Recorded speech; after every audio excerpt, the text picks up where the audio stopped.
जुगुति विभीषण सकल सुनाई, चलऊ पवन सुत विदा कराई। करि सोई रूप गयऊ पुनि तहवा, बन अशोक सीता रह जहवा। विभीषण जी ने माता के दर्शन की सब युक्तियां यानी सब उपाय कह सुनाई। तब हनुमान जी विदा लेकर चले। फिर वही पहले का मशक सरीखा रूप धारण करके वहां गए जहां अशोक वन में, वन के जिस भाग में माता सीता जी रहती थी। देखी मनहि महु कीन्हि प्रणामा, बैठे ही बीति जात निसि जामा। कृषि तनु शीस जटायक बेनी, जपति हृदय रघुपति गुण श्रेणी। सीता जी को देखकर हनुमान जी ने उन्हें मन ही मन में प्रणाम किया। उन्हें बैठे ही बैठे रात्रि के चारों पहर बीत जाते हैं। शरीर दुबला हो गया है, सिर पर जटाओं की एक बेणी यानी लट है। हृदय में श्री रघुनाथ जी के गुण समूहों का जाप यानी स्मरण करती रहती हैं। निज पद नयन दिए मन, राम पद कमल लीन। परम दुखी भा पवन सुत, देखी जानकी दीन। श्री जानकी जी नेत्रों को अपने चरणों में लगाए हुए हैं, यानी नीचे की ओर देख रही हैं और मन श्री राम जी के चरण कमलों में लीन है। जानकी जी को दीन यानी दुखी देखकर पवन पुत्र हनुमान जी बहुत ही दुखी हुए। तरु पल्लव महु रहा लुकाई, करई विचार करऊं का भाई। तेहि अवसर रावनु तहाँ आवा, संग नारी बहु किए बनावा। हनुमान जी वृक्ष के पत्तों में छिप रहे और विचार करने लगे कि हे भाई क्या करूं, इनका दुख कैसे दूर करूं। उसी समय बहुत सी स्त्रियों को साथ लेकर सज धज कर रावण वहां आया। बहुविधि खल सीतहि समुझावा, शामदान भय भेद दिखावा। कह रावनु सुनु सुमुखी सयानी, मंदोदरी आदि सब रानी। उस दुष्ट ने सीता जी को बहुत प्रकार से समझाया, साम दान भय और भेद दिखलाया। रावण ने कहा, हे सुमुखी हे सयानी सुनो, मंदोदरी आदि सब रानियों को तब अनुचर्य करऊं पन मोरा। एक बार बिलोकु मम ओरा, तृण धरि ओट कहती भय देहि। सुमिरि अवधपति परम सनेही। मैं तुम्हारी दासी बना दूंगा, यह मेरा प्रण है। तुम एक बार मेरी ओर देखो तो सही। अपने परम स्नेही कौशलाधीश श्री रामचंद्र जी का स्मरण करके जानकी जी तिनके की आड़ माने पर्दा करके कहने लगी। सुनु दश मुख खद्योत प्रकाशा, कबहु की नलिनी करई विकाशा। असमन समुझ कहति जान की, खल सुधि नहीं रघुबीर बान की। हे दशमुख सुन, जुगनू के प्रकाश से कभी कमलनी खिल नहीं सकती। जानकी जी फिर कहती हैं, तू अपने लिए भी ऐसा ही मन में समझ ले। रे दुष्ट, तुझे रघुवीर के बाण की खबर नहीं है। सठ सूने हरियाने ही मोही, अधम निलज लाज नहीं तोही। रे पापी, तू मुझे सूने में हर लाया है। रे अधम निर्लज, तुझे लज्जा नहीं आती। आप ही सुनि खद्योत शम, राम ही भानु समान। परुष बचन सुनि काढ़ियसी, बोलायति खिसियान। अपने को जुगनू के समान और रामचंद्र जी को सूर्य के समान सुनकर और सीता जी के कठोर वचनों को सुनकर रावण तलवार निकालकर बड़े गुस्से में आकर बोला, सीता तै मम कृत अपमाना, कटिहं तव सिर कठिन कृपाना। नाहित सपदि मानु मम बानी, सुमुखी होत न त जीवन हानि। सीता, तूने मेरा अपमान किया है, मैं तेरा सिर इस कठोर कृपाण से काट डालूंगा। नहीं तो अब भी जल्दी मेरी बात मान ले। हे सुमुखी, नहीं तो जीवन से हाथ धोना पड़ेगा। श्याम सरोज दाम सम सुंदर, प्रभु भुज करी कर सम दस कंधर। सो भुज कंठ की तवयसी घोरा, सुन सठ अस प्रवान पन मोरा। सीता जी ने कहा, हे दशग्रीव, प्रभु की भुजा जो श्याम कमल की माला के समान सुंदर और हाथी के सूंड के समान पुष्ट और विशाल है, या तो वह भुजा ही मेरे कंठ में पड़ेगी या तेरी भयानक तलवार ही। रे सठ, सुन, यही मेरा सच्चा प्रण है। चंद्रहास हरु मम परितापम, रघुपति बिरह अनल संजातम। शीतल निशित बहसी बर धारा, कह सीता हरु मम दुख भारा।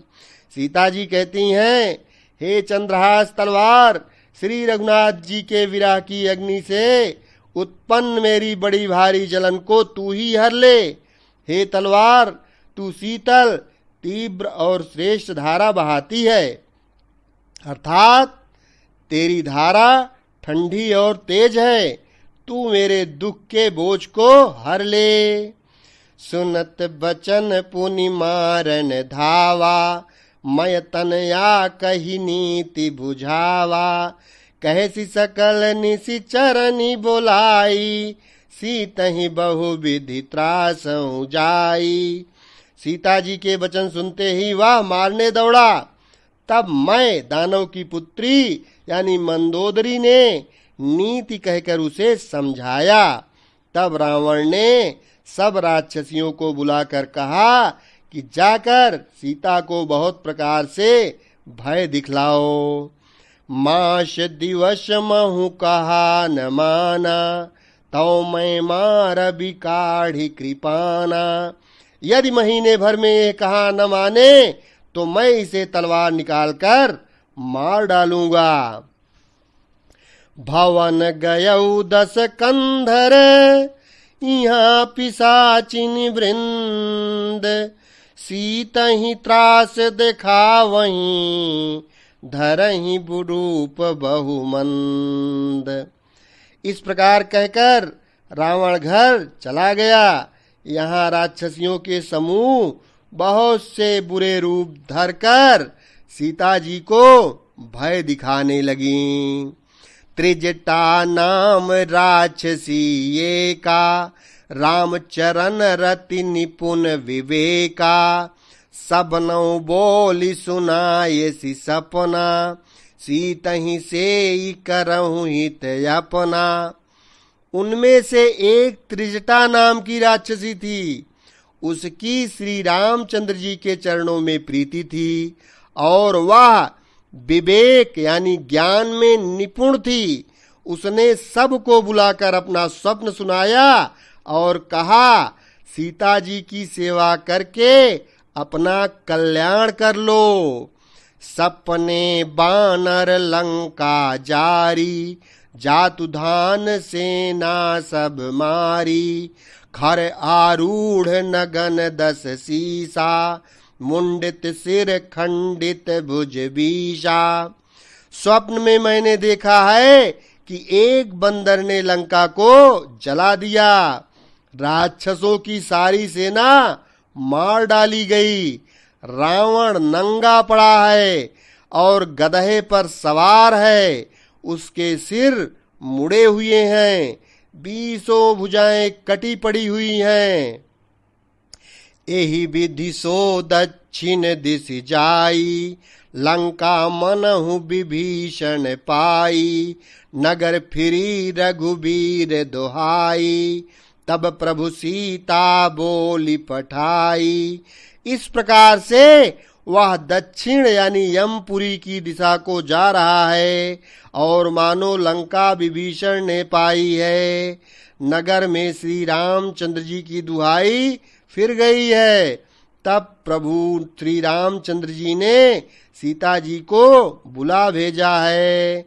यह सपना मैं काहू पुकारी, होई सत्य गए दिन चारी, तासु बचन सुनिते सब डरी, जनक सुता के चरणन परी। मैं पुकार कर निश्चय के साथ कहती हूँ कि यह स्वप्न 4 दिन यानी कुछ ही दिनों बाद सत्य होकर रहेगा। उसके वचन सुनकर वे सब राक्षसियां डर गईं और जानकी जी के चरणों पर गिर पड़ी। जहाँ तहाँ गई शकल तब सीता कर मन सोच, मास दिवस बीते मोही, मारी निशिचर पोच। तब इसके बाद वे सब जहाँ तहाँ चली गईं। सीता जी मन में सोच करने लगीं कि 1 महीना बाद यानी 1 महीना बीत जाने पर नीच राक्षस रावण मुझे मारेगा। त्रिजटासन बोली कर जोरी, मात विपति संगिनी तय मोरी, तजौ देह करु बेगी उपाई, दुसह बिरह अब नहीं सजाई। सीता जी हाथ जोड़कर त्रिजटा से बोली, हे माता, तू मेरी विपत्ति की संगिनी है, जल्दी कोई ऐसा उपाय कर जिससे मैं शरीर छोड़ सकूं। विरह असह्य हो चला है, अब यह सहा नहीं जा रहा है। आनी काट रचुचिता बनाई, मातु अनल पुनि देहि लगाई, सत्य करहि मम प्रीति सयानी, सुन को श्रवण शूल समबानी। काठ लाकर चिता बनाकर सजा दे, हे माता, उसमें आग लगा दे। हे सयानी, तू मेरी प्रीति को सत्य कर दे। रावण की सूल के समान दुख देने वाली वाणी कानों से कौन सुने। सुनत बचन पद गही समुझायसी, प्रभु प्रताप बल सुजसु सुनायसी, निस्न अनल मिनि सुन सुकुमारी, अस कही सो निज भवन सिधारी।